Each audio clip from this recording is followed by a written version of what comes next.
Joining me now is one of my favorite humans on earth. If you ask 90% of humans, hey, who would you like to drink a beer with? This guy would without a doubt be on the list, probably in the first two or three people. He has 5 PGA wins, 3 European Tour wins, 1 Asian Tour win, 1 PGA Champions Tour win. He has a 440-yard drive with Jack Nicklaus on deck right there next to him. He's lived an incredibly hilarious, awesome life. He's a country musician with one of the best songs I've ever heard in my life. He's a good friend. He's out of Dardanelle, Arkansas, calling us right now from the back porch in Raleigh, North Carolina. Ladies and gentlemen, John Daly. That a boy, JD. What's up, Pat? Hey, I think our audio is working right now, so that's good news. How are you, man? You know, just living the nightmare, and I'm fat and ugly. At least I'm consistent, baby. I don't think you're fat nor ugly. I think you're living a dream, a lot of people's dream. Where are you? You're in Raleigh, North Carolina. What's going on down there? It's our last Champions Tour event right here in this beautiful golf course. What a golf course. Wow. What is it? What golf course is it? Where are we at, bro? Prestonwood. And you love it. It's awesome. Brand new Cary, North Carolina. Brand new Champions greens. I mean, I just feel like I can make everything, but, you know, that never happens. Who's that in the background? Is that That's Pro, my caddy. Look at him. My South African buddy. He's my caddy for 20 years. Look at him. Hey, Pro. Sorry, I'm getting my numbers ready for tomorrow. That's my job. He just gave us for those of you that might not understand sign language, he gave a classic blowjob signal to us through the camera. Check this out on YouTube. So this is your last tournament of the year? The last one, yeah, before we get into the Cup Finals, which we go to Richmond next week, and then we go to L.A. at Sherwood, and then we end up at Phoenix in the beautiful course of Phoenix Country Club. Have you been enjoying the Champions Tour? I have, it's cool. I mean, get to ride in the cart this week. What? Beautiful. Yeah, that's what I love about the Champions Tour. I get to ride in the cart. So you get to ride in a cart in a Champions Tour, and you are literally, are you more busy now than you were back in the day? You're all over the fucking place. You were just in Asia, Europe. You were all over the place. Your life is insane. I basically traveled all over the world this year and back. It's been crazy. I mean, I went on that stretch. I hit our regular PGA Championship, went to Endicott, New York, had a really good finish, finished third. Went to Denmark, was almost the oldest man to win a European Tour event. I finished 10th. Okay. Went to Prague, then went to Japan after that, Victoria, Canada, and then went back to Paris where I was lucky to finish second there, almost won, and came back and played the tour event in Napa. And I just want to say to all the people in Napa, I'm so sorry what's going on up there. The golf course and half the hotel burned down, man. It's fucking terrible. Anytime those wildfires get out of control, it's such a sad situation because there's no stopping it. There's nothing they could do, and we got out of there. I didn't even smell the fire, see any fire, but I guess about 2 or 3 hours after I left, I caught the red eye, and all I heard was, "John, did you get out? Are you okay?" I'm going like, "What's going on?" And as of yesterday, I heard there was like 600 people that weren't accounted for. Golly, that's terrible. Thoughts and prayers out in Napa right now, for sure. I'm happy you got out of there, by the way. The world needs John Daly, so I'm happy you got out of there. Whenever you were a kid, were you like a big-time dreamer, or did you just dial in on golf to kind of escape from the rest of your life? Well, I played a little bit of football as a field goal kicker, as a quarterback when I was real little. I just couldn't run. So basketball was out. Tennis was out. I played all the sports. I was a decent pitcher in baseball. I made it to the Babe Ruth All-Star team. And okay. We had a pretty good team. It was either going to be maybe kick field goals, maybe be a pitcher, but golf, I decided when I was 16, 17 that that's what I'm going to do for a living. And then, yeah, I dreamed of winning golf tournaments. Yeah, I did. That is so you win your first golf tournament. It's your first tournament you get into the PGA, right? Wasn't it the U.S. Open in Indiana? That was your first win? Yeah, it was the PGA Championship in '91 in Indiana. Yeah. How old were you? 25. What was the celebration like after that? Actually, it wasn't too bad. I remember taking the limo through McDonald's, put my head up, I think I ordered 2 Big Macs, large Diet Coke, and a large shake. And I think Betty ordered a salad. That's the first time the salads came out at McDonald's. So you just won. You just won. Big John Daly living out his dream. What are we going to do? Let's hit a fucking drive-through, cuz. Let's go through a drive-through. That's right. Hey, now your life from that point went on to a pretty wild, wild run, a legendary run of winning, adversity, and all that shit. If you were to go back in your life, this is obviously you're a legend in a lot of people's eyes. What is the one moment that changed you the most, you think?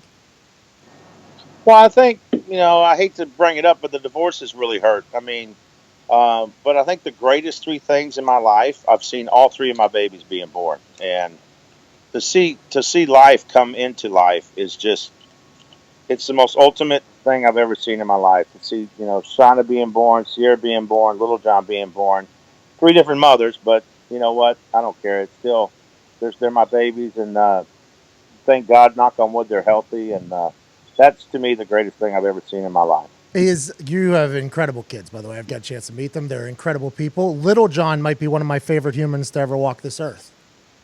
He's a good kid, man, and he's a hell of a golfer. I'm telling you, that's all he wants to do is play golf. I love it. Whenever I went and watched you golf in the Greenbrier, one of your after we did the Pro-Am, which we're still undefeated, by the way, you and I.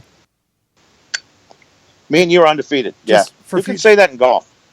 Yeah, in golf, we are undefeated. If you drink as much as I drink, if you can smoke as much as JD smokes, and you can beat us in golf, you must be a pretty fucking incredible duo. That's all I got to say. That's all I got to say. So watching Little John watch you golf in a professional round was awesome. He was like, every single shot, you had a bad shot, he's swearing. If you had a good shot, he's celebrating. If the golfer you're golfing with is golfing slow, Little John tells him to stop being an asshole and speed it up. I mean, he's just like, it's like he's in the tournament with you. Did you push golf on him, or is it just something he kind of fell in love with? He fell in love with it when he was 2 years old. He just wanted to be around Dad, and he'd watch me chip and watch me putt, and he'd try and emulate it. And when he got old enough, I showed him the grip and just taught him a little bit of this and that. Didn't push it on him very hard, but he just fell in love with it. And all he wanted to do was chip and putt. And and when him watching me, he's so uptight. You should see me watching him. Oh. I'm just grinding. My teeth. I'm grinding him so hard, hoping he does well. But I don't say anything. I just let him do his own thing. And he's moved up. He's 14 years old. He's playing against the 16, 17 years old, and he finished second last week in an IJGT tournament. That a boy, Little John. He's going to be the next big character, I think, in the PGA. The next generation, I think, is going to be Little John because he's going to be hilarious. I hope so. But that's what he wants to do. And the cool thing is he's getting letters from universities already, and it's a big deal to him. I'm proud of him. He's got his grades aren't as good as I want him, but he's working on it. Getting him some more special tutoring done so his grades will come up, and I want him to go wherever he wants to in college. But I'm kind of biased to the University of Arkansas. But Woo he pig. picked something else. I'll just root for him as hard as I would if he did go to Arkansas. Woo pig. Woo pig suey. What was that? One more? So do it one more time. Woo pig suey. So that's like your mating call with other Arkansas people? Y'all motherfuckers just look at each other and go, woo, pig suey. You got it, baby. That's one of the most hilarious things I've ever heard. So you guys would just be walking around. You're just at an Arkansas game. You see another person wearing an Arkansas shirt. And instead of saying like boomer sooner or whatever, you guys go, woo, pig suey. That's right. Or go Hogs go, or whoop, pig suey. Mike Leach, the coach of Washington State, said that Arkansas, the stadium in Arkansas, was one of the loudest he's ever played in his entire life. He said that it doesn't get anywhere near the credit. Do you go to a lot of games? I haven't been to a few lately, but I've been to a lot of games, and it can get really loud there. 82,000 people screaming. It's going to be probably close to, once we get the north end zone done, probably close to 85, 86. Holy shit. Woo, pig suey. That is outrageous. Do they treat you like gold there? They treat me well there. I love our university. I feel for our coach right now and our football team, but it just happens. Alabama's on top now, but how long are they going to be on top? Oh, fuck. You just don't know. With Nick Saban there, maybe forever. I don't think he's ever going to die either. He looks like one of those guys. He's like a Canadian goose. I don't think he's ever going to die. You never see a dead Canadian goose, and I don't think you'll ever see a dead Nick Saban. They're going to be good forever. Well, it's like Tom Pernice Jr. out here. He still doesn't even look like he's 50. It's incredible. Those guys are incredible. Yeah, it's unreal. What did you major at Arkansas? Well, I was into communications. I only went there 3 years. I couldn't afford it. I mean, I only got a half ride, and I just didn't have the money to do it. So I turned pro in '87 and borrowed $300 from my mom and won the Missouri Open, my first pro tournament. Made $6,700, and I gave it back. I wanted to give her the whole check. She goes, "Nope, just you keep it and start your career." And that's like Happy Gilmore. Never had to look back. That's like Happy Gilmore. Your mom gives you a couple $100, you get in a tournament, and you got a real big check. You try to take it to your mom, and she's like, "I don't know where the cash is." And you're like, "Take it to a big bank where they take big checks." Is that what happened? Exactly. How many of those big fucking ginormous checks do you have? You know what I'm talking about? Because I feel like the golf game loves those checks. Like game shows love the big checks, and the golf game loves those big checks. I just love it when that type of money hits my account. Have you made more money golfing or off the course? Probably I'd have to say, well, if you count the sponsors, which helps, the sponsors have been unbelievable. I feel like I can honestly say as an athlete, well, if you consider golf an athlete, I do. I was always loyal to my sponsors, made a ton of money off the Wilson, had a good little run with Ping, went really well with Callaway. And, these last few years have been tough. Vertical Groove is my number one golf sponsor now. The drivers, we're just killing it out there. But Loudmouth for the last, I'd say 9 years that I've been with them is my biggest sponsor, and we're really doing well. I'm very excited that you just got to rally off 5 promos right there in one answer. That was one of the most NASCAR impressive things I've ever heard in my entire life, because they're a group of companies that got on board with John Daly and you owe a lot to. I do. When I didn't have anything, Rock Bottom is one. Pitch and Play, Mark Christopher Auto Center I've been with since '94. It's cool to have sponsors that believe in you still. No matter what tour it is or where you're playing, they believe in John Daly. And to win in Houston for him this year was like to be able to finally say, "Hey, thank you guys for sticking with me for so long." Yeah.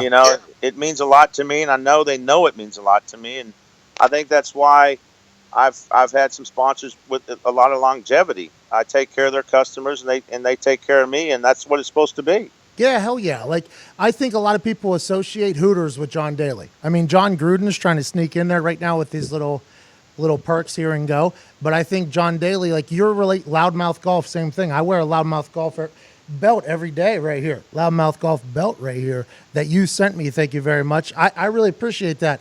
And for me, I'm like, there's only a couple companies. DraftKings. It's week 6 and fantasy football is in full swing, which begs the question, how's your fantasy football team doing? Maybe you drafted a dud in the 4th round, or your first round pick is on the shelf with a bum knee. You know what I'm talking about, John. Fantasy football.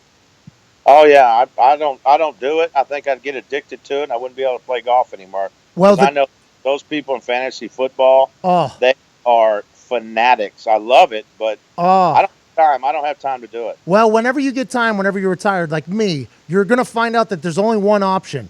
And it's because there's 1 week fantasy football. There's no commitment. There's nothing. You draft a new team each week. And DraftKings is hosting a $10,000 contest that is totally free to enter this weekend. With DraftKings, there are many ways to play. Choose between public contests with big cash prizes or private contests where you can compete against a group of your friends. DraftKings also has beginner and casual contests where you'll play against similar skill level. You don't have to golf against John Daly. Golf against the average motherfucker that you're like. You don't have to play fantasy football against Bill Polian. Draft as if you're Ryan Grigson against other Ryan Grigsons. The best part is you get to draft a new team each week without any commitment. Get to DraftKings.com now and use promo code AMERICA. Hey, John Daly, what's the greatest country on earth? America. You're damn right. You're got woo pig suey. Use promo code AMERICA to play in DraftKings free contest with $10,000 in total prizes this Sunday. That's promo code AMERICA to compete for your share of $10,000 in total prizes. The contest is totally free to enter. Why wouldn't you try, John? I know. If it's free, take 3, baby. Why wouldn't you try? DraftKings, the game inside the game. Eligibility restrictions apply. See DraftKings.com for details. Hey, good for them. I love their sponsorship. But Look, I mean, I don't really want to get into this, the political crap that's going on. Can you explain to me why they're kneeling on these football games, Pat? I'm stunned. I So, don't understand. so John, this is what I think happened. So Colin Kaepernick started dating a lady who is big into activism, and I think he was introduced to a line of stats that says like the African American or the minorities are treated not the same way. There's a lot of inequality and social justices. Colin Kaepernick wanted to bring attention to that. Then it became something that became so, just like Deflategate. Everything in the NFL that's just a little bit becomes gigantic because the NFL is so big. There was 13 million people that watched the Bears Vikings or something like that. So it just rolled, and then it became this big political thing, and then it just got way out of control. And I think your guy Jerry Jones came up with the right answer to it. Kneel beforehand. Let's continue the conversation for social injustices, that let's make things right so we can all move forward, but we're going to stand for the flag because that's the right thing to do in this country. And I think that's kind of where we're at right now in the NFL. But I understand that people have been treated unfairly, but that's the American flag that gave the freedom to the African Americans that Abe Lincoln fought for. And he was a Republican, if I'm not mistaken. Well, I think the very interesting thing that very rarely gets talked about is, like, my family's from Pittsburgh, which is north of the Mason-Dixon. A group of, I don't know if my family was, I don't know, haven't done Ancestry.com. I'm not tied to my grandparents. I don't know the story. But if my people were north of the Mason-Dixon, they would have went to war to free the slaves. Like, there's a lot of people in this country that are very much about America being the land of opportunity for everybody. And I think that kind of gets lost in translation a little bit with some conversations in the media. But I do believe that we are taking the right steps forward. And although Colin Kaepernick and the kneeling for the flag was very disrespectful for a lot, myself included, who have a lot of military friends, I don't think it was meant to do that. And I think it's gonna cease. I think it's gonna stop. And I just hope that now the conversation that has begun with an incredibly large, polarizing thing is going to lead to something good. That's what I think is going to happen. I hope so. I mean, I love watching football. I love their talent. And, yep. But I'm glad you gave me a perspective on that. That's so right, because everything was divided back then. And yep. But I just wish them all the best. The NFL is the most generated money in sports, and I just hate to see all the negative crap going on. I love football. I love watching it. I love my Cowboys. Yeah, you fucking love your Cowboys. I do, and I love them for that reason that he made them all stand up. Yep.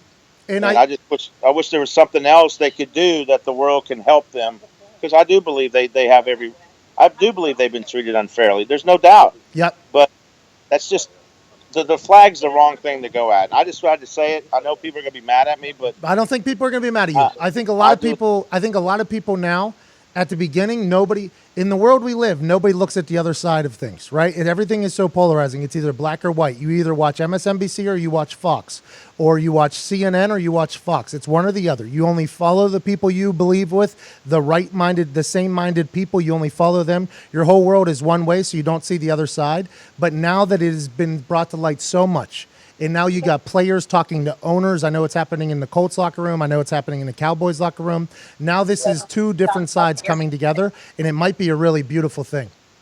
I hope it turns out good for everybody. Jerry might be the guy, though, that really changes a lot in this country. If he can get the everything to come together, that's a big fucking deal. Oh, well. Hey, well, let's get back to talk. Like I said, I love football. I love watching them, and I just hate that this shit's going on. I'm sorry. I had to get it out. No worries. It's on everybody's mind. It's a topic of conversation everywhere. I talked to Vinatieri about it yesterday. It's just the way it is. It's the world we live in. That's because the NFL is so great. Have you seen Tiger hit the golf? I want to talk about this because back in the day, just like how football is gigantic, the NFL is gigantic. Back in the day when Tiger was on his run, you were hot back then. There was personalities. Golf was gigantic. Do you see golf ever happening like that again? Or is it you need a personality or somebody that can do it and make it happen? You always need the personality. If Tiger came back and started winning again, I think the same bolt of the fans would come out. And, I mean, I don't think the tour's hurting by any means. They got a lot of studs out there. Yeah, Dustin Johnson's a monster. Do you like the way he plays? Oh, yeah, I love watching him play. I mean, you got Justin Thomas, you got Rory McIlroy, you still got, Jordan Spieth's fun to watch. But Tiger, for some reason, when he's playing good, move the needle better than anybody. Dustin Johnson might be getting there. Did you see whenever they went to what is it, overtime? You guys call it overtime or another hole? And he fucking drove the green. I forget. It was against Jordan Speed. Yeah, the playoff. Yeah, it was like a 340-yard drive or something. Almost drove the green. Like that takes big old balls too. That's why I loved it. I'm like, I love that move. I love it. Hey, this 440-yard drive that you hit in front of Jack Nicklaus, how did that happen? What happens there? It was 92. It was my first British Open. I think it was in Muirfield. It was a hole that was a dog leg left that was 435 yards long. I think Aging was playing a practice round in front of us. And Jack says, John, you might be able to take it over that cliff there, and you might be able to get it pretty close to the green. That's practice round. Why not? Knocked it on there. I think Azinger put a tee on it right in the middle. It was right in the middle of the green. Of course, when I played the tournament, the wind changes in my face 40 miles an hour. I had to hit driver 3-wood into the hole. But I fucking hate that. That's like when you're in warm-ups and you're punting great or kicking great and the wind flips in the middle of the game. And on TV, you just look like shit. Oh, my God. Beautiful lady, how are you? Hello. Anna, what's up? How are you? Hello. John Daly's lady just showed up, who is incredibly hospitable to me and my friends whenever we just randomly show up at her house in her bus, which is awesome. She is a rock in your life. I think we can all agree with that. Oh, no doubt. Oh, no doubt. Well, you've seen the Christmas card. No. She caddies for you every once in a while.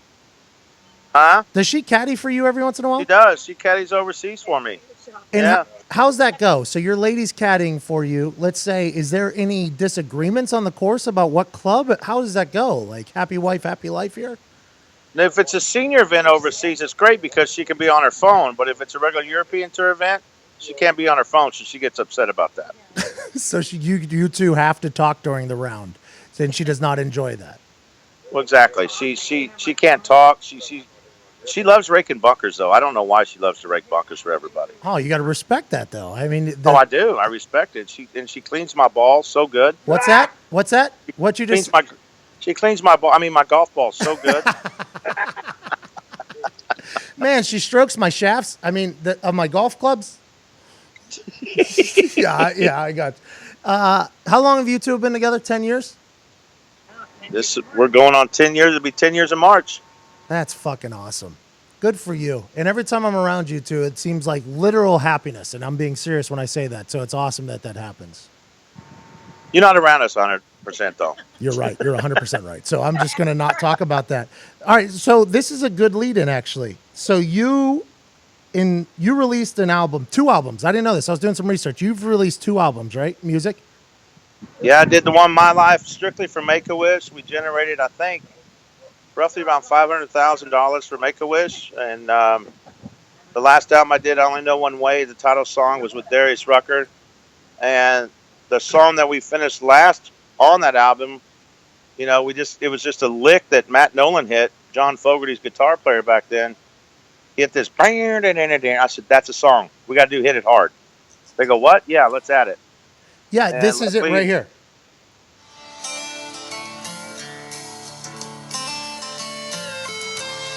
What a fucking banger, John.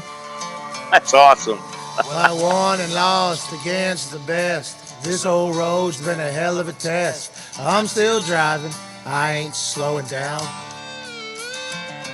There's rules I love to break and bend. Mistakes I've made again and again. But I'll tell you this, my friends, I'm still around. I hit it hard, man. Fucking banger, John. That's a banger of a song. I can't believe it went to number 7 on the highway in 2014. I was shocked. That's got to feel good after all the things that you've accomplished in your life with golf.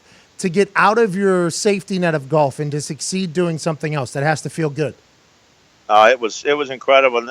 Right after I did that, I went down to Jamie Johnson's golf tournament down in, I think it was Montgomery, Alabama. Played with Kid Rock and Colt Ford, and all these entertainers are hugging me. I'm going like, what are you talking about? JD, your song just went to 7 on the highway, man. God. I'm going, is that really a big deal? Oh, they go, it's incredible.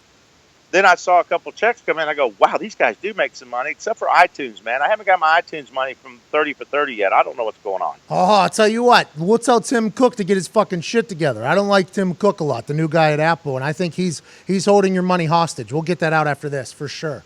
Yeah, you need to help me on that because that 30 for 30, that song was downloaded an awful lot. And, digital downloads, I'm trying to figure out how to do that because I got to pay some of these guys that were on it. I don't know how to do all this stuff, The music industry is very different. It's like for me when I got out of sports and then I get into the podcast industry and then you got to deal with a whole different set of logistics. When in sports, it's just sport. Like play your game, figure it out.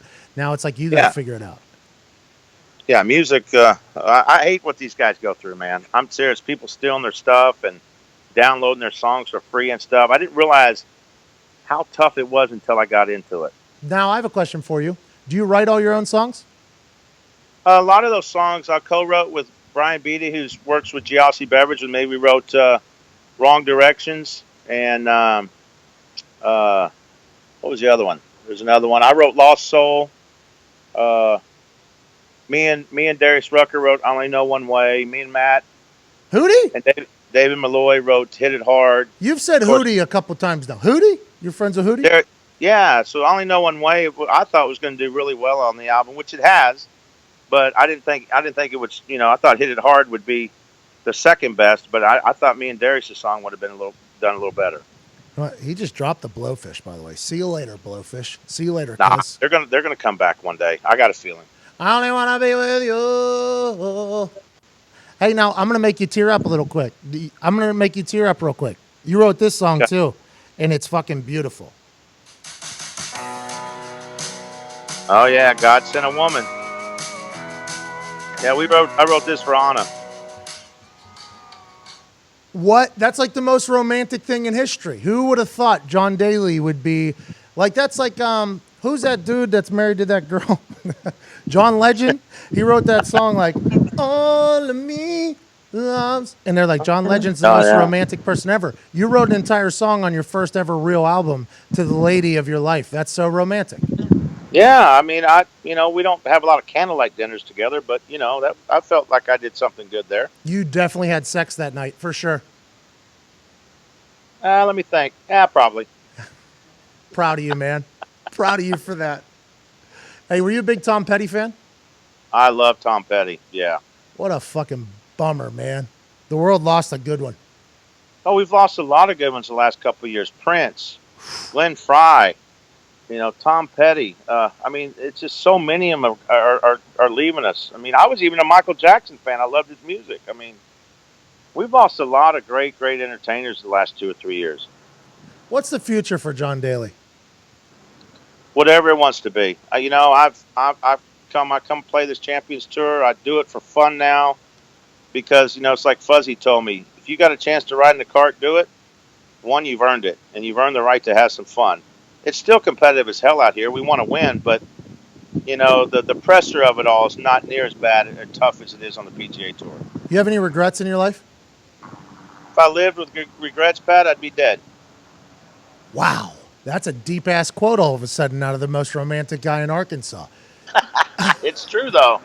I've had a lot of ups and downs, and I've had a lot of downers, but if I really lived with the regrets or lived in the past, I wouldn't be here today. Do you have any hate in your heart for anybody in your past? I don't have any hate for really anybody. I have some dislikes that I think if I got in front of them, we could at least hash it out and become friends, but I'm not gonna worry about it that much. But no, I'm like Jesus. I love everybody. Yeah, you are. Amen. Amen. And the crowd says amen. Because after reading about your story and then going out to meet you and chat with you in Dardanelle, Arkansas, I really, from being a fan to learning about you to watching the 30 for 30 to becoming a friend of yours, I never expected you to be such a grateful, humble, normal dude, like just friendly to everybody I've ever seen you encounter. And you've won and lost 50 million, 60 million in your life? Quite a bit, yeah. And you've remained the most humble, chill fucking guy. I don't know how you do it. I have no idea how you do it. I don't know. I think I've got my mom's heart. And I think you got part of my mom's heart for what you did for my Boys and Girls Club tournament. And a lot of you people might know, but a lot of you people might not know. Pat McAfee gave me 50 grand for my Boys and Girls Club tournament this year. It's the biggest donation I've had in 26 years that I've been having my tournament. Well, I was So lucky to do let's it. talk about love and heart there, buddy. You got it. Well, I'll tell you what. I was lucky to do it, and I was so excited to hear that the John Daly, who's known for partying, which you are you're a good time. I think we can all agree you're a good time. But it's awesome to hear that. I'm not a good time. I'm a great time. It's awesome to hear, though, that a guy who's a great time like that is also doing so many good things for his community, which is what you did with Boys and Girls Club. So I was lucky to donate that, for real. And then when I got to golf with you, and we just had a great time drinking on the side of a mountain in Arkansas. It was like a really cool event. That's a moment that I'll look back and I'll say that was really fucking cool. And we conquered. Me and you against 4 other people in a scramble, and we won. And it wasn't even close, I don't think. I think we won by a lot, and I was very much intoxicated for all of the day. And I think that needs to happen again, for sure. How many cigarettes a day you smoke? Too many, but I think our 4 guys that want to play, and I think they want to play us again too. Captain Kenny's all about it. Oh, Killer Captain Kenny, KKK. Yeah, I remember him. Yeah, Captain Kenny, he wants revenge, he said. He does not. Oh yeah, he does. He does. By the way, did they ever? I never got paid. Did you get paid? No, I didn't get paid shit. And you know what? That Captain Kenny, you remember what he did with all the beer? He just flipped it out of his cart and just exploded on one of your fairways, right, going down one of your mountains. You remember that? Oh yeah, but that was his loss because that's what he drinks, and he missed out on about 19 beers. You know what though? I really enjoyed that Miller Lite over there in Arkansas, in your dry county that you grew up in. That's right. And we had some John Dalys. We had everything. Okay, you're in the booze business now. How's that going? You were selling John Dalys. We are kicking, you know what, in the malt beverage, the hard tea lemonade and the grip it and rip it. I mean, it's just, we're killing it, bud. We're in convenience stores. We're all over the country right now. And God bless Fusion out of Chicago. What a great team Jim has. And it's just everywhere right now. People are talking about it all over the place. It's in Indiana, Ohio. It's everywhere now, buddy. Yeah, it's really strong too. I had a couple of them, and boy, it's a real kick in the dick whenever it comes to your liver and sobriety. Oh yeah, but this is a malt beverage, 8%. We get it down to whatever the state needs. I mean, you go into johndaly.com. I think it's #find, and it'll tell you the zip codes that we're in the whole country. Just type in a zip code and you'll find the John Daly wherever you are. I think the people, this is coming out on Friday, I think the people should enjoy their weekend with 1 or 2 John Dalys, but not too many. It's like a Four Loko effect on you. So only that's why I patent or trademarked the grip it and sip it. Grip it and sip it, but not too much because it'll be a rough weekend. John, did you know, like this weekend, you probably got some things you have to do, but looking good doesn't need to cost a fortune. You know that. I've never looked good, so I don't know. Well, you know what? I got the company for you. 5-4 Club is revolutionizing the way men shop. Each month, they send you a curated package of clothes that are hand-picked to match your style. They know what they're doing, so if you don't, that's okay, John. If you don't think you look good, they'll do it for you. 5-4 Club will help you build your wardrobe 1 month at a time. You can pause or cancel any time. Go to 54club.com right now and enter promo code HEARTLAND. That's promo code HEARTLAND. H as in hello. E is in electric wardrobe. A is in America, the greatest country on earth. R is for the second letter in Arkansas. Woo, pig suey. TLAND. Promo code Heartland. And they'll give you 50% off your first month's package plus a free pair of sunglasses. That's 50% off your first package and a free pair of sunglasses at 54 Club, spelled FIVEFOUR Club.com. Promo code Heartland. 54club.com, promo code Heartland. Look good today and forever. Thanks to the people at 54 Club. All right, we're going to wrap this up, John. What if you had one thing to tell a younger John Daly? Like whenever little John's like 16 or 17, you want to give him life advice, what would it be? You know, just pick your friends very wisely, the ones you can trust. You know, I think the problem with kids today is they get around people that aren't really people you can trust, and you find true friends, hang with them, friends that have your back. That's all I could ever tell them. And be careful. You just got to be careful. it really is a tough world right now. And the only thing you could always say is just just please don't get on the bad drugs. That's all I say. Just don't do drugs, please. Yeah, you can drink every once in a while whenever you're of age. And if you happen to stumble upon a grass that makes you feel better every once in a while, but everything else, stay off it, right? Yeah, I mean, I'm not going to gripe at one of my kids for smoking a joint. It's legal in most states, I haven't heard somebody smoking a joint going out in a car and killing somebody, but, it's the other stuff. It's the meth that's so bad in our country, the cocaine, the shooting up this stuff that you hear about every day. I just pray every day that none of my kids do that. Did you ever get worried about your alcohol intake? Were you ever worried about yourself? I was, but I think for the wrong reasons. I think, when I went to rehab, but I found out that, what? It ain't all my fault. The I don't consider myself I went to rehab and found out I wasn't an alcoholic when you learn about it. But I think for me, I learned a lot about myself. You put pros and cons and write them down. I had a hell of a lot more pros than I did cons. Hell yeah. Hell yeah. What a feel good. Hey, how long were you ever clean after that? After rehab, were you clean? I was clean from 92 to 97, didn't have a drop. And I went a couple years just on my own, like 2000 to 2002. Just didn't drink, didn't feel like drinking. It wasn't like I didn't, it wasn't something I ever thought about. I just didn't drink. But, now I like to, you saw me, I'm a social drinker. Yeah, you are. You're a fucking social drinker, and you'll sing too, goddammit. You will sing.